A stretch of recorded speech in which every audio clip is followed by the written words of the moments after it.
you go. Okay. Hi, everybody. It's been a while, I know, before Pesach, after Pesach. I'm so glad to see everybody. I hope you had a wonderful Pesach wherever you are and you feel properly liberated. A joke, this may not be a joke that a lot of people say, especially women, but maybe men, is Pesach is a holiday in which God freed the Jews but enslaved their wives. A lot of the women, of course, have a lot of work to do over Pesach. We know that. And the other joke that I have said is, what do a $500 an hour lawyer and the week before Pesach have in common? I think I may have just ruined this joke. I just did ruin the joke. I'm sorry. What do a high-powered lawyer and the week before Pesach have in common? They both cost $500 an hour. Okay, there you go. Given the amount of shopping I've done and how many times, I hope maybe that resonates a little bit. But be that as it may, we're back together. We have a wonderful Parsha, an extraordinary Parsha. The truth of the matter is, in past years, I've done a Parsha Shiur just on this parak, just on chapter 19. There's so much that we could take a year. We could just take a year going from mitzvah to mitzvah. So the irony is this is our first Shiur back from Pesach, but there's always a but. Next week, I have a program at school, so we will not be having a Shiur next week. I apologize for that. Mirz Hashem, we will pick it up again on the week after, which brings it to May 17th. So let's begin. Parshat Kedoshim. It's hard to adequately describe the centrality of this Parsha in the world of halakha, in the world of hashkafa, in the world of Torah study. Maybe one of the best ways to encapsulate it is by quoting a Rashi who's quoting the Chachamim. By the Ber Shem Moshe Lemor, beginning chapter 19, pasuk 1 and 2. Daber el kol adat b'nei Yisrael va'amarta alehem kedoshim tiyu ki kadosh ani Hashem Elokeichem. Hashem spoke to Moshe saying, speak to the entire assembly of the children of Israel and say to them, you shall be holy, for holy am I, Hashem, your God. A lot of different ideas here. So let's just do this in order. Pasuk 2 begins with this phrase, Daber el kol adat b'nei Yisrael. In English, again, through the Stone interpretation translation, speak to the entire assembly of the children of Israel, el kol adat b'nei Yisrael. Now, as we have come to know from our learning together, the Chachamim have always taken a very, very precise reading of the pasuk. And if there's a letter, if there's a word that is unnecessary, that's usually a sign that there's got to be a deeper meaning. So look at these first words again of pasuk bet, and we'll notice that there's a word here that doesn't have to be here. And in fact, if we were to do a sort of investigation into how many times Hashem told Moshe to speak to the Jewish people, you would notice that there is a phrase that repeats itself over and over and over again. But Hashem tweaks that phrase just a little bit here. So the phrase in this pasuk is Daber el kol adat b'nei Yisrael. But over and over again, the phrase Daber el b'nei Yisrael appears. Speak to the children of Israel. Speak to the children of Israel. Daber el b'nei Yisrael. Here, however, Hashem adds kol adat, the entire assembly, the entire congregation, as opposed to speak to the children of Israel. So that leads the Chachamim right away to wonder, why is Hashem changing a rather traditional and common stylistic phrase, Daber el kol b'nei Israel, speak to the children of Israel, and adds the word congregation? And so Rashi here quotes what seems to be the most obvious answer, and one that the Chachamim say, well, Hashem is obviously stressing the notion of congregation. It's not just speak to everybody, but speak to the congregation. What's a congregation? What the Torah is saying here, says Rashi, is this, Milamed shene'emra parasha zo behakel. The word hakel means in congregation, in a gathering. So Hashem is telling Moshe, listen, for the content of this chapter, I want you to do the following. I want you to gather everybody. I want everyone to be congregated together. And I want you to say the content of this parak out loud to them when they're all congregated together. One more time. Rashi says, Mila made, the insertion of this phrase, or this word, adat, the congregation of, this insertion teaches us, Shene'emra parashazo, that this parsha, this content, was taught bihakel, in the act of being gathered together. That is the Hebrew word kihila. A kihila is a community of people gathered together. And why is that so? And Rashi says the reason that Hashem asked for this deviation, that everybody should be standing together, is mipnei sherov gufei Torah teluyim ba, that most of the essential ideas of the Torah are in this parak. That's a very bold statement. So of all the Torah, of all the chapters that we're going to be studying together, you have already studied, says Rashi, this parak, chapter 19, this parsha, has most of the essential ideas of the Torah. This is critical to understanding the essence of being a thoughtful, religious, observant, conscious Jew, is this parak. So that means, of course, that you need to read this. We need to understand what's going on here. But it also means that we need to stop and pause 1 minute. If Hashem is deviating from what seemed to be a normal plan, and that's why he inserts a special instruction, what was the normal plan? So the Gemara Masechet Eruvin tells us that the normal plan, or let's say the way in which Moshe Rabbeinu normally taught the things that Hashem had taught him, and then he taught it to the Jewish people, the Gemara says, well, this is how it happened. After Hashem finished teaching Moshe Rabbeinu, so Moshe had his Rebbe was Hashem. Just imagine what sort of a tests he had to pass. But after he taught Moshe whatever it was, Moshe then called Aharon into the Ohel Moed, and then Moshe taught what he had just heard from Hashem to Aharon, his brother. And after he had properly gone over it with Aharon so that Aharon mastered the information, Aharon sat down on the bench beside Moshe. After Aharon sat down, he called in Aharon's sons, his 4 sons. And then, in the presence of Aharon, Moshe Rabbeinu repeated the topic that Hashem had taught him. And after Moshe was satisfied that Aharon's sons had properly learned everything, then Aharon's sons sat down in the presence of Moshe. Then Moshe called in the Zakenim. And in the presence of Aharon, Aharon's sons, Moshe then taught the elders, the 70 elders, that parsha that had to be taught in the presence of Aharon and Aharon's sons. And then after Moshe felt satisfied that the Zakenim had mastered the information and they sat down, then he called in the general people. Obviously, he couldn't call in 3 million people at once, but in smaller groups. And this, says the Gemara, was the accepted manner in which Moshe taught the things that Hashem told him to the Jewish people. So let's pause for 1 second and just think. So the Gemara tells us that what I just described to you was the common method by which Moshe taught the Torah to Bnei Israel. Okay? We begin this parsha. Rashi tells us this parsha is so critical, Rov Gufei Torah Teluyim ba, that the majority of essential concepts of Torah are in this parsha. So while some of you may not be teachers, you don't need to be a teacher to think about this question. If you were given the task of teaching something so critical to a large group, how would you teach it? What would be an effective manner? And you have to choose between 2 systems. One system is get everybody in the class together, everybody. Doesn't matter their age, doesn't matter how much they know, just get everybody together and teach everybody together while in the same room. System number 1. System number 2, well, don't do it that way. You divide them up into smaller groups and teach each group individually.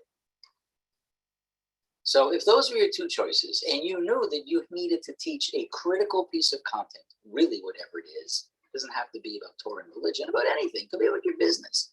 If you had to choose to teach a critical piece of information, to a large group, what's the best way? Assemble everybody together, tell them all at once, or do it in small groups.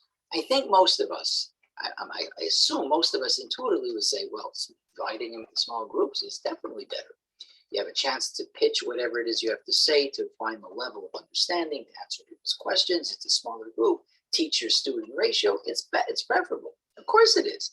That's why Moshe had set up that system to begin with in the desert, to teach small groups. And yet, in a counterintuitive move, Hashem says to Moshe, Moshe, don't use the system. Don't do that. Don't invite Aaron and then his sons and his Kenny, and don't do that. What I want you to do is Hakil. I want you to get everybody together. And then in the presence of everybody, I want you to teach over the entire Parsha of Kedoshim, even though Rav Gufei Torah Tloiba. So that obviously means there's something else here, because it's not intuitive. In some ways, it doesn't seem like the smart move. If you really want them to understand these points, then teach it in a method that would be most successful. So then we have to pause and think of, okay, so what's behind this? Why is Hashem asking Moshe Rabbeinu to deviate and to say this Parsha B'Hakel? So there's a lot of Torah on this. Oh my goodness, it's endless and it's so fascinating. I'm just going to share a couple of ideas with you. So one of the ideas is well, what's this Parsha about? This Parsha does have multiple mitzvot in it, but it's all the mitzvot have, as it were, one link, one thing that connects them to each other and to the very beginning. And what is that? Hashem says to Moshe, okay, get everybody together. Marta alehem kedoshim to you. I want you to be holy. Holy. Because I'm holy. So this word in English, holy, we all hear it. It's used in so many contexts, but it's not so clear what it means. Like when you ask a person, what does holy mean? You may have a room full of different opinions. And you may have some people say, well, you know what it means. It's sort of like this. Well, sort of like is not the Torah way. Precision is the Torah way. So it's not surprising that we have a variety of opinions. Rashi's opinion says that the word Kedoshim, as it appears in Tanakh, is always a word used to describe an act of separation from inappropriate and forbidden sexual activity. And Rashi says if you take a look throughout the Torah, where the Torah talks about holiness, you'll see nearby, right beside it, there's some aspect, some element of inappropriate sexual relationship that is mentioned. And so Rashi comes to an interesting conclusion that when the Torah says to the Jewish people, I want you to be holy, the Torah is asking us to overcome inappropriate sexual urges, which perhaps, according to Freud's theory, makes sense. If it's one of the most powerful drives in human nature, then the Torah specifically is highlighting this. There are many isurim, many prohibitions, of course, that we all have to stay away from.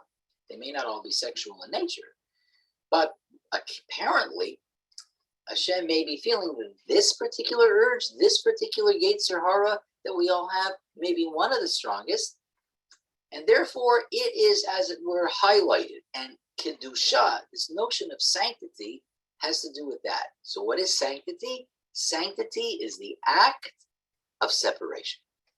When you separate yourself from something that is deemed to be inappropriate, that act of separation is an act of holiness, which, by the way, you and I encounter on a regular basis, but we may not have thought about it.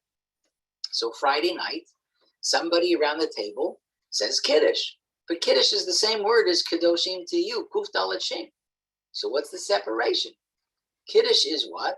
Kiddush is that blessing recited over a cup of wine in which we are separating the holiness of the day that's about to begin from the mundane of the days that just passed by. That's called Kiddush. When a man stands under a chuppah and gives, just before he gives a woman a ring in front of two kosher witnesses, he says, Harei at mikudeshet li, you are sanctified to me. What does that have to do with Kiddush? It doesn't. But it has to do with separation. It has to do with saying one to the other, the woman is now separated from a large pool that the man could have begun a relationship with, but he separated this woman and has created an exclusive relationship. So Rashi seems to be suggesting that Kedoshim is an act of separation. Rav Moshe ben Nachman I'm sure we've spoken about this before, but honestly, my friends, this is such a critical piece of Jewish thinking and theology that from year to year, it's worth thinking about it, simply because I think it's that foundational. What does the Ramban say? Ramban says that he's not convinced that Rashi's explanation is correct. He's not, because he's done a thorough search of the Tanakh, and he's found places where the word Kedoshim appears, and there's no connection whatsoever to the notion of separation from inappropriate sexual behavior. So the Ramban says, I'm positing a different theory. And he posits this theory. He posits the theory that I agree with Rashi, that Kadosh is an act of separation. That's true. But it's not a separation from forbidden sexual activity. The separation that the Torah is talking about, says the Ramban, it's the separation from excess and indulgence. What does that mean? And Ramban comes up and he creates a classic phrase, so foundational, and it's called Navel Birashut HaTorah. Navel is a despicable person, Birashut HaTorah, under the auspices of the Torah. What? Despicable under the auspices of the Torah? That's a contradiction. The Torah is not despicable. The Torah is an elevation. How can a person claim to fulfill the Torah and yet be described as being a despicable person? How can a person who says, I'm a frum Jew, be called despicable?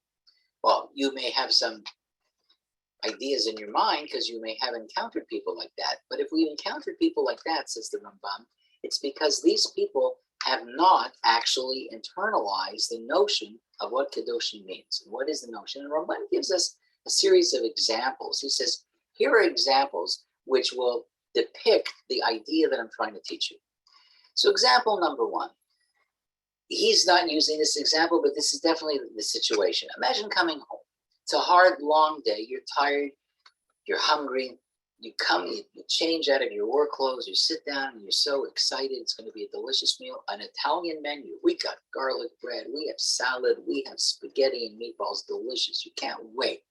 You go to the sink. You wash your hands. Baruch atah Hashem, Netilat Yadayim. Of course, that's how you have to begin a meal. You take a piece of garlic bread, crusty, delicious. You bite into it, but first you say, Hamotzi lachem min haaretz. Amazing. So the meal is beginning properly. You sit down, you put a napkin over here. Knowing me, I'll probably get my thigh dirty, so I'm putting the napkin here. And what does a person do? He sticks his face into the bowl of spaghetti, not using any cutlery. That's it. Is that a good thing or not a good thing? I washed my hands. I said, Om Netilat Yadayim. I said, Hamotzi lachem min haaretz. But I'm eating like a behemoth. That's not how you eat. You're not frissing like that. That's not Kedusha. So what is Rambam saying? I've done I said I wash. I'm going to even bench when I'm over. So what do you think? You think you're a frum Jew because you said the bracha, but you're acting like a person who indulges. Here's another example. A man and a woman are married. They stood under the chuppah. Arayat mikudeshly. They did all of it. It's 100% kosher witnesses. They had a mitzvah tons. It's amazing. They ben sheva brachas under the chuppah. They ben sheva brachas at the meal, having a beautiful meal.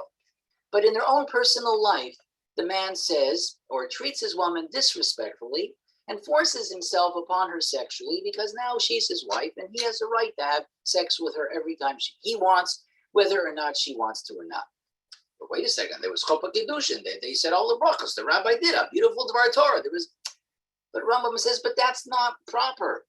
That's not Kedusha. This is not Kedusha. So the man may claim, or the woman in whatever situation, that they're following the precepts of the Torah, but they're living in a despicable manner. They're behaving in a despicable manner. So says the Ramban, that's what the Torah is talking about when it says, Kedoshim Tihiyu.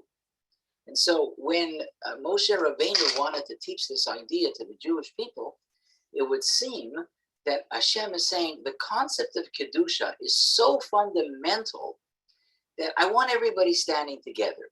But yet, there's one step that seems to still be missing. So I want to share with you two other ideas, which are fascinating.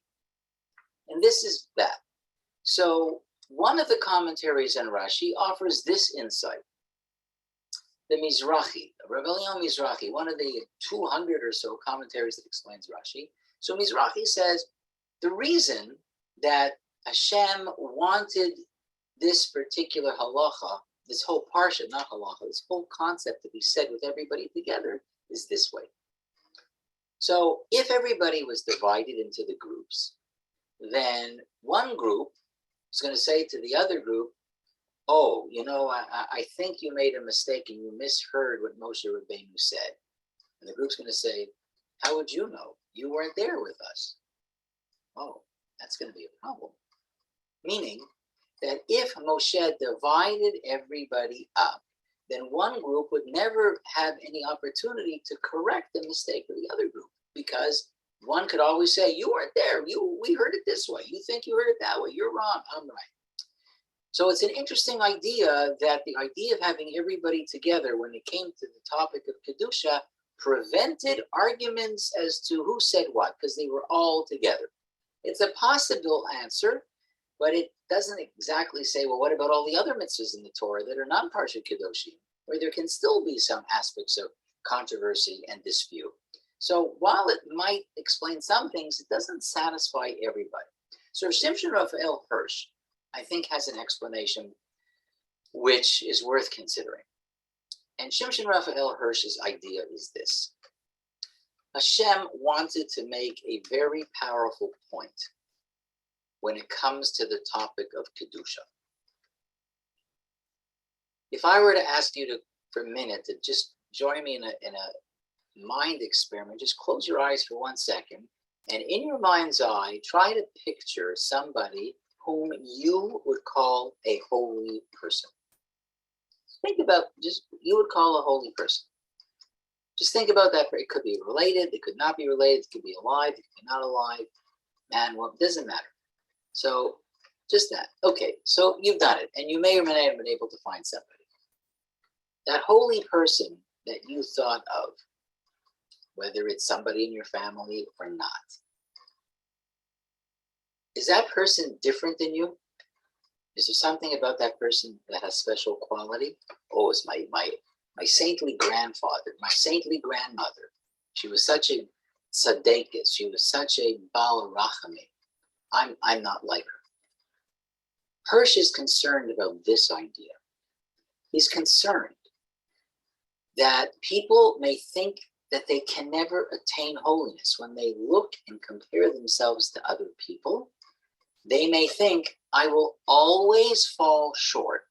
I will never reach that level. I'm not smart enough. I'm not educated enough. I'm not, what something's missing in me. Oh, I can't be like them. According to Hirsch, that is precisely what Hashem was trying to get at. Hashem did not want anybody to say, I can never reach the level of accomplishment, achievement, and perfection as those people. I'm just too small. I'm just too incompetent. I'm not accomplished enough. Says Hashem to Moshe, when it comes to sanctity, when it comes to Kedusha, I cannot have anybody think that about themselves. Now, I will never be at the level of Moshe Rabbeinu, of course not. His maximum is way beyond my maximum. But if Moshe could reach his maximum, I can reach mine. We may not end up being identical, but we both reach our maximum.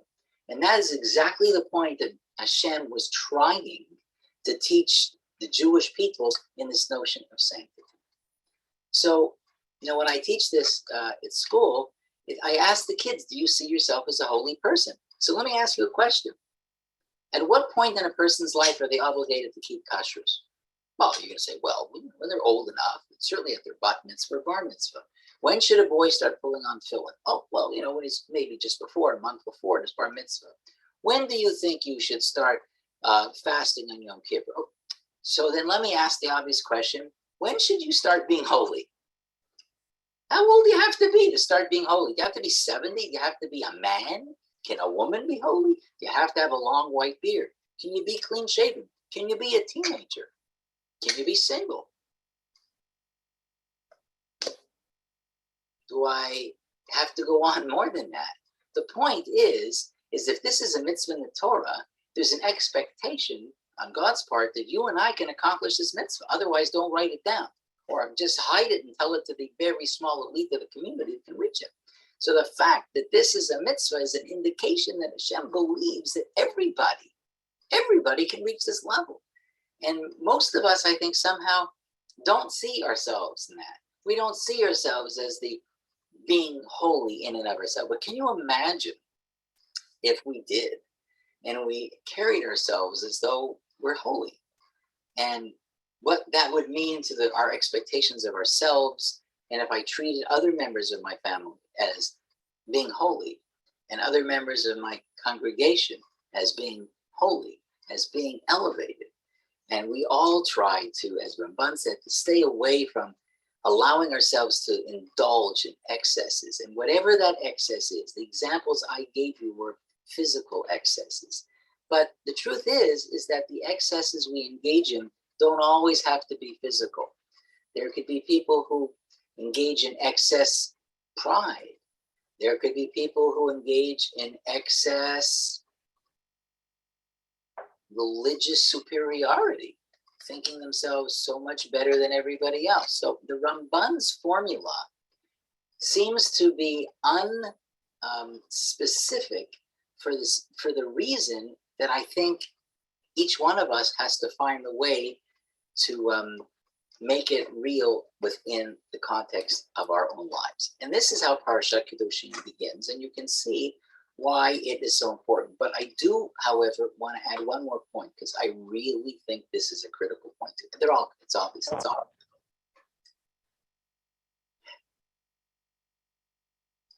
When Hashem says to the Jewish people, Kedoshim tihiyu, and Rashi tells us, Mipnei rov gufei Torah tluyin ba, because most of the essential ideas of the Torah are tluyin ba.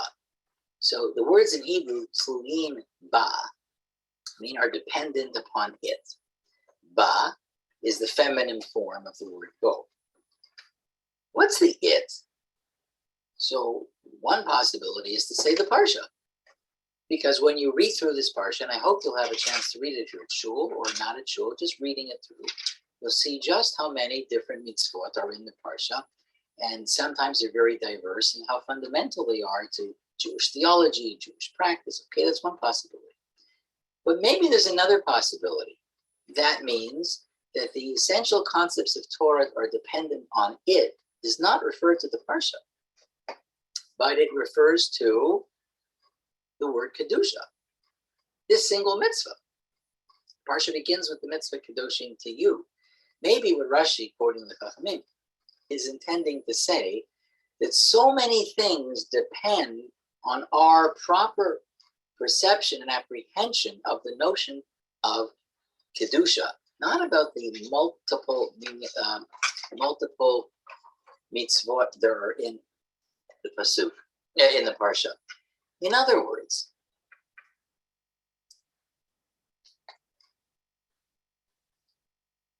in order for me to be a holy person, what do I need to do? So Rashi says, follow the Pasuk. What's the Pasuk? The Pasuk says, Daber el kol adat b'nei Israel, speak to the entire congregation. And here, perhaps, lies one of the real essential points of Jewish life, the messages of this Parsha.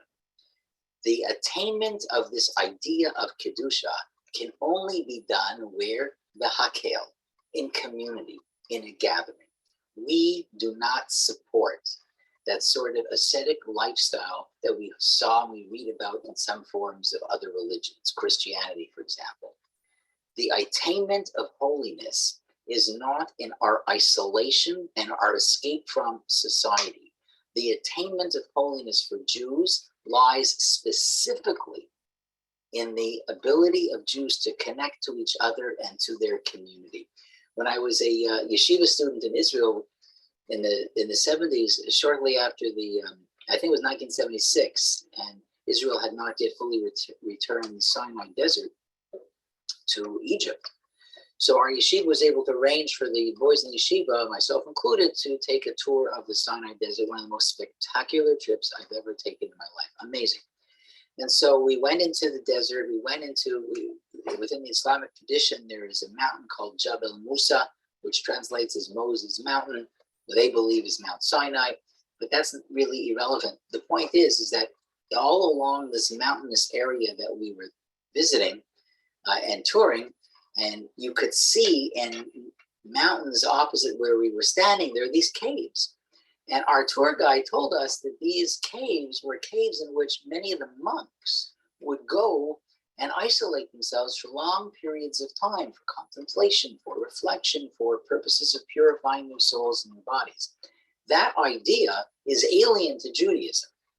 In this mitzvah, as some of the Meforshim say, the Torah is negating that and saying that Kedusha is unequivocally connected to the ability of Jews to bind themselves to community. If you want to seek holiness, you must seek it out in community. Yes, of course, there's an element in which we work on ourselves to improve ourselves. It's true.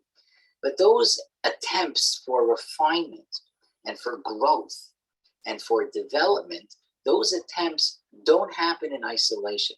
They always happen within the notion of a community. And that, my friends, is the reason, one of the reasons that Hashem says, Kedoshim tihiyu, and Rashi quotes, Parsha zo ne'emra behakel. This parasha had to be recited with everybody together so that none of us would assume either, as Hirsch said, that we're not capable of reaching Kedusha. Compared to the other people around me, I'm puny. That's not Hashem's message. Everybody. So stand shoulder to shoulder with everybody. You can reach your maximum just like the biggest Talmud Chacham can reach his maximum. You can be at Tzaddiket just like she is at Tzaddiket. That's not it. Your level, your maximum doesn't have to be identical with mine. And secondly, in my attempt at maximizing who I am and what talents Hashem has given me, the best place to do it, maybe the only place to do it, is once I situate myself within the context of a community. Okay, hope that you found that interesting.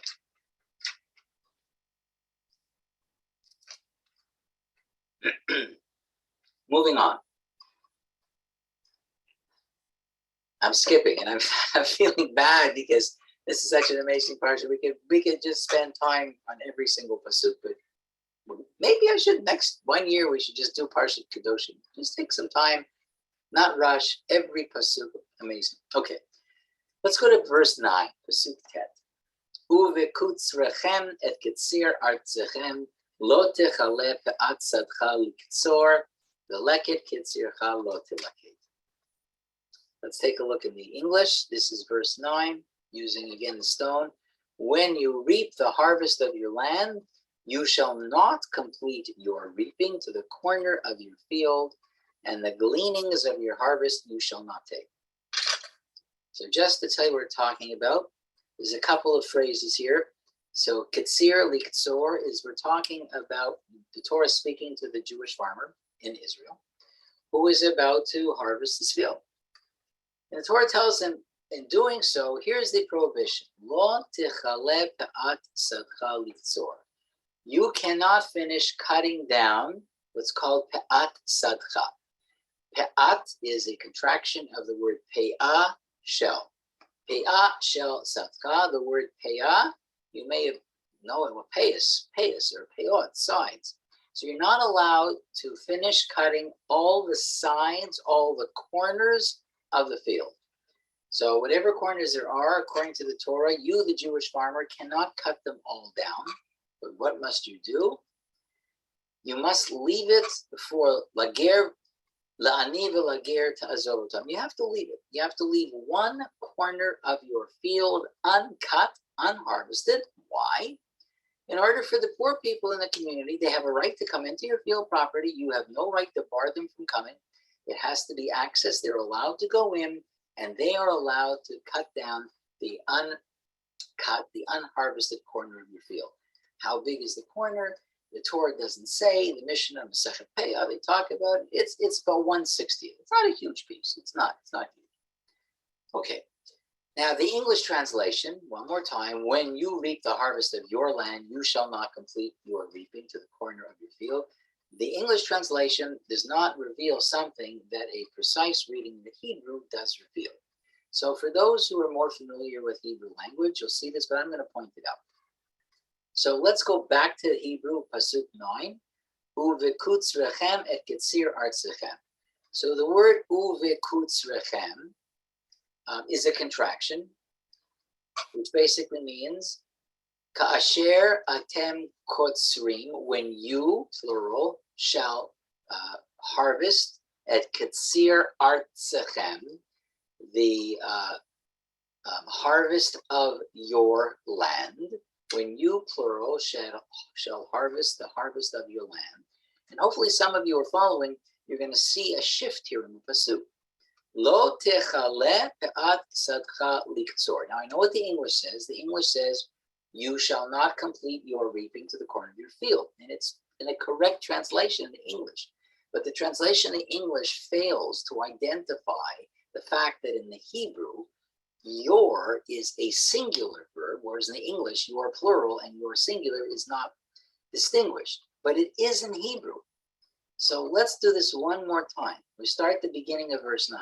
When you, plural, harvest the harvest of your plural land, you, singular, should not harvest the corner of your singular field.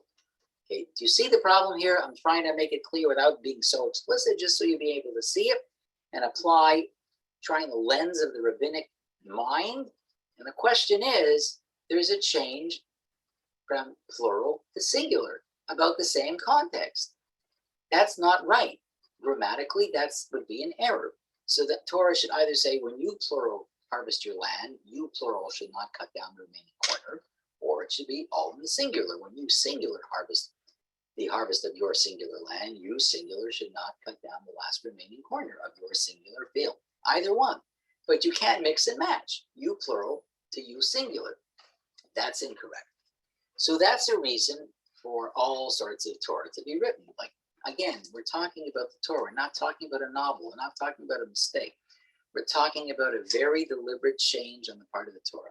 So I want to read to you one of the interesting Kedoshim from Or Chaim HaKadosh, Rabbi Chaim Ben Attar, and his take on this. And somehow his take to me seems so contemporary and so reminiscent. Well, let me just read it to you and see if you think this the way I do, and you hear it. This is what he says. Ta'am she'itchil ledaber bilshon rabim v'gamar omer bilshon yachid lo techale. And the reason that the verse began speaking in lashon rabim, in plural, as we said, uvekutzrechem, but finished by speaking in singular, not plural. Nitkavein, the purpose was lishlol da'at to'im asher omrim, to counter, to negate the opinion of those who are mistakenly claiming. What are they claiming? Ki kishe'ein davar maspik la'aniyim in lo litain. If there's not enough to give to the poor, then there's no point in giving. Let's just stop for 1 second. What is the Or Chaim saying? So the Or Chaim's question is, why change from the plural to the singular? He says, but it's deliberate. It's a deliberate move on the part of Hashem to counter, to negate what might be a popular thought. So what's the thought? So why am I telling the farmer not to cut down the last corner? Well, in order to give tzedakah, right? For the poor people. That's the whole point. The point, and the explicit point is, leave that corner, lager, vilaniyim, leave it for the poor, leave it for the stranger, leave it for those who are exploited, leave it for the people who don't have the wherewithal to really care for themselves that we need to. So you, the farmer, have to leave it. Amazing. But the farmer may think, oh, that's great. Do you have any idea the problem of poverty in the land? Do you have any idea how massive the problem of poverty is? So, God, you think that my 1/60th of my little lousy corner is going to solve the problem of poverty? No way. it won't even be a drop in the bucket. And if it won't be a drop in the bucket to solve the problem, then what's the point? There's no point. There's still going to be an aim every Monday and every Wednesday and I'm not solving anything. So if I'm not solving anything, what's the point? Oh my God, I have to remind myself, I have to mark it, I have to put this, I have to mark off what the paya is, as some people did. Farmers, they marked off it. What do I need to get involved in this? For this purpose, Hashem deliberately wrote this specific mitzvah, lo techale pa'atzatcha litzor, in singular. Lomar, to state, to declare. Sha'afilu echad levad, that even one person by themselves, alav chovat peyah, that person has the obligation of fulfilling the mitzvah of peyah. Hagam ki peyah shel adam echad mu'etet hi lechol aniyei Yisrael.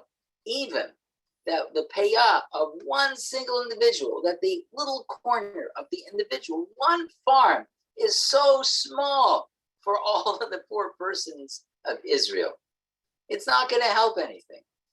So let's just think about what this is. And in my mind, the contemporary message here is like, what's the point of this? I'm not solving anything. I often hear this from people when it comes to election time. Why should I vote? What's the point? My vote's going to swing the election. Does anything really matter if I cast my ballot? What's the point? It won't help. It says Gunish helfen. My vote, nothing. So there are a lot of people who have that attitude. And it seems to be that maybe the Orach Chaim is saying that's the wrong attitude, especially when it comes to the issue of tzedakah. You don't have the right. And the Orach Chaim, I think, is asking us to just pause for 1 minute and to recognize that there's a certain dichotomy here, especially when it comes to this mitzvah of tzedakah. What's the dichotomy? The dichotomy is the utilitarian nature of tzedakah, which is to provide help to those who need help. That's the utilitarian nature of it. I'm obligated to give tzedakah because somebody else is in need. I have the means by which to perhaps affect their lives. I'm not solving the problem of poverty. I know that. But my job is not to solve the problem of poverty. My job is to give tzedakah. And however it helps one person, that's all that matters. I do not have to carry the weight of the entire problem, social conscience of poverty in my shoulders. It's not my responsibility. I just have to do the mitzvah that's given to me to do. That's one side of it. But the other side of this is this. So why do I have to do it beyond the social utilitarian function of tzedakah? Is because it's a character refining mitzvah. Meaning, it's not just about helping the poor, and it's not just about solving the problem of poverty. It's what it's doing to me. It's creating a more charitable and compassionate person in me. And we quoted often the Rambam's famous statement: if you have $100 that you are going to dispense to tzedakah, $100, that number is not going to change. What's the best way of giving it?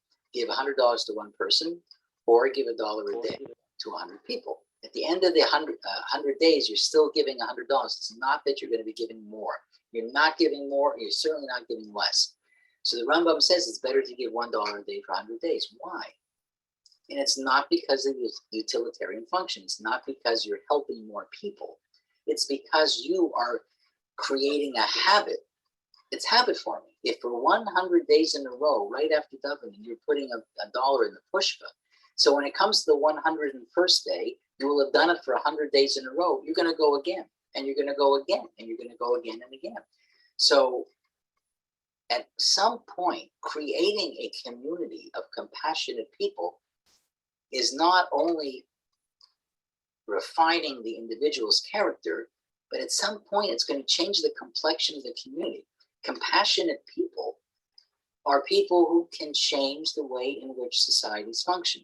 So maybe down the road, there is a more utilitarian effect when a larger group of compassionate people choose to undertake a sort of bigger movement of something. But part of it, says the Rambam, part of it is not just to solve the problem. It's what it's going to do to you as an individual. So that's an idea to take a look at coming from the Or Chaim Kadosh as to why there's a change of number from Lashon Rabim at the beginning of the Pasuk to singular Lo Techale Pa'at Sadcha Litzor. And then just to end what was an interesting idea here, the next Pasuk continues the theme of the obligation of the Jewish farmer. It switches from a field, which is usually the place where we go grow grains, to a vineyard. And when you come to sort of harvest your grapes, there's certain restrictions on which grapes you can harvest. The grapes that fall to the ground, you can't pick up. The grapes which are dispersed, and you don't get that beautiful, when you go to your fruit and vegetable store, you want to get that nice big cluster of grapes that everything's jam-packed. That's what I want. Those jam-packed clusters, the farmer does not have to give to the poor. But sometimes when grapes grow, they don't grow so jam-packed, one grape on the other. They're more sparse on those little vines. Those sorts of clusters, according to the Torah, have to remain unharvested, and that's for the poor person to come and to harvest. But listen to the end of the Pasuk, 3 words, Ani Hashem Elokeichem. Now, what's the purpose of that? Well, you don't, like, it's obvious, Ani Hashem Elokeichem. The Parsha begins with, Vayedaber Hashem Moshe Lemor. Like, we know, Ani Hashem Elokeichem. So what's the purpose of Hashem specifically saying that? So Rashi says, and it's worth just thinking about this, Ani Hashem Elokeichem, I am Hashem your God, Dayan Lehi Para. I am the judge who is going to be trustworthy in exacting punishment. Ve'iniko ve'mikem ela nefeshot. But I'm going to exact punishment for those of you who, as it were, refuse to do the mitzvah to help sustain the poor, and people die, then I'm going to seek the appropriate consequence for you because you contributed to the death of somebody by being an action, by not wanting to share, by not being that compassionate person. But let's go one step further. Why here does Hashem want to say that? Like, what's compelling Hashem in this context to say, and don't be fooled, I will come after you. Like, what is that? And only here, and none of the other psukim, and none of the other mitzvahs in the Torah that we know about, does it say Ani Hashem.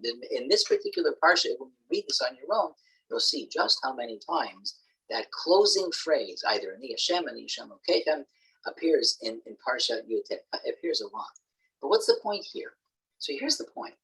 So just think about the scenario for 1 minute. And it's really not just the scenario about farmers living in Israel who are hand-picking their grapes or cutting down their wheat. It's broader than that. So you're in your farm, you're in your field, and you're cutting your wheat or you're hand-picking your grapes. And you're looking around and there's nobody there. So I'm putting the cluster in my bag, or I'm picking up the wheat that fell on the ground that Hashem says don't pick it up. If you have 2 stalks of wheat that fell from your hand, don't pick it up. Leave it for the ani. That's the mitzvah. It's called leket. So what's Hashem saying? He says, look, if you are going to try and fool other people, you're going to fool them. There's no question. You're going to fool your wife, maybe. You might even fool your kids. You might fool your farm hands. Nobody knows what you've left. Nobody knows if you cut down a cluster that you shouldn't do. Nobody, because they didn't see it when you were harvesting. They weren't walking beside you. So you could come back at the end of the day after a hard day saying, wow, I've done everything. Too bad there weren't that many clusters that were inappropriate for the poor. Maybe next year God is going to look after them better than this year. But nobody's going to be able to challenge you and say, oh, you did the wrong thing, because nobody sees you. Says the Torah, Ani Hashem Elokeichem, but I am going to see you. And sometimes we forget that. Sometimes we forget that, in the privacy of our lives, it's not so private. It may be private from other human beings, but it's certainly not private in our relationship to Hashem. And that even in that moment where we feel the deepest sense of solitude and aloneness, we're not really alone. And Hashem says, I'm there and I'm watching and I'm seeing. And so when Hashem says, this I'm asking you to do because I want you to take care of the other people in the community that need taken care of, and you're not doing it, so then don't be surprised don't be upset when I apply the same sort of principles to you. You were not prepared to help sustain those who need, then I'll do the same thing with you. I will not sustain you. If you don't want to help them, then I will apply the very same meter, the very same measure for measure that you mete out to others. I'm happy to mete out to you. It's a little bit of a scary thought in some ways. It's a sobering thought. But if we all think that in the way in which we govern our relationships to other people, that's how Hashem will say, okay, I'm going to take the lead from you. I will sort of respond to you the way you respond to other people. If I've asked you to treat other people this way and you don't, then I'm happy to do the same for you. So this Rashi and this Ani Hashem Elokechem is very deliberately placed to remind us that even in the moments where we think nobody's watching, of course, Hashem is watching. And I know it sounds like a little bit of a simplistic idea, but in the reality of our lives, the human mind is an extraordinarily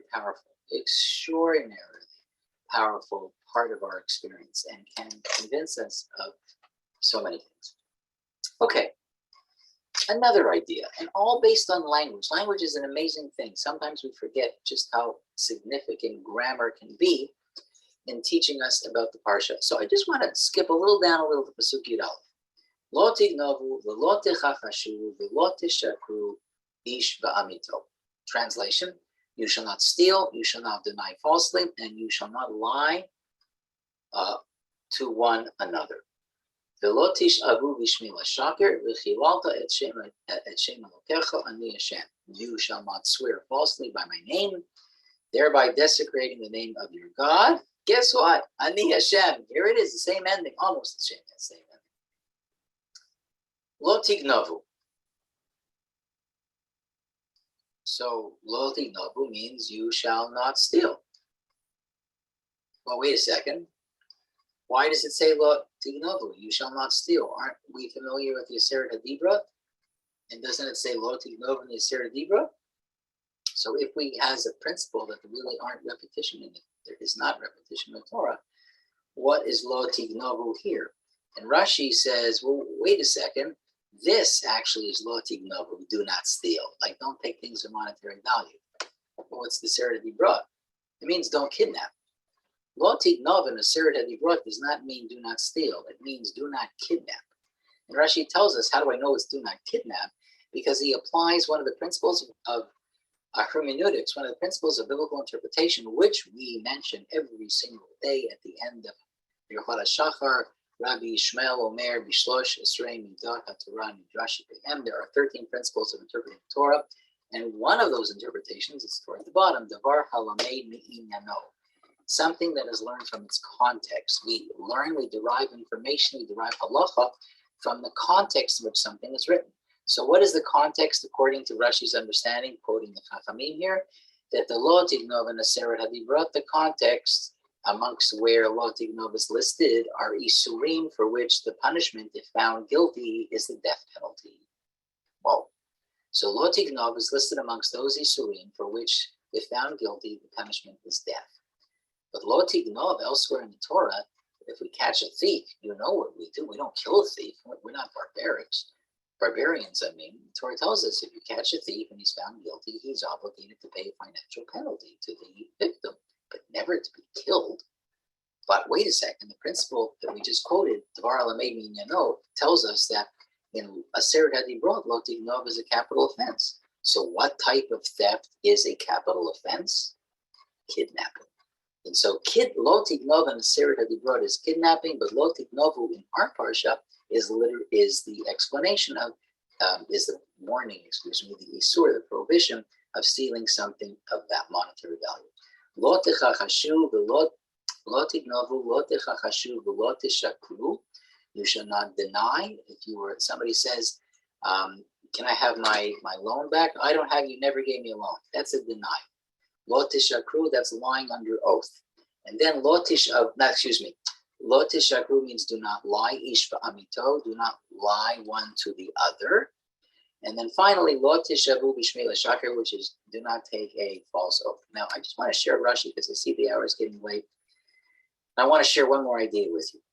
Lo tishavu. Rashi says the following: Lo tignovu. He's now Rashi is first telling us which words he wishes to explain, and he lists the words from the Torah that he's about to give us his explanation to. And here are the words: Lo tignovu, lo techachashu, lo tishakru, lo tishavu.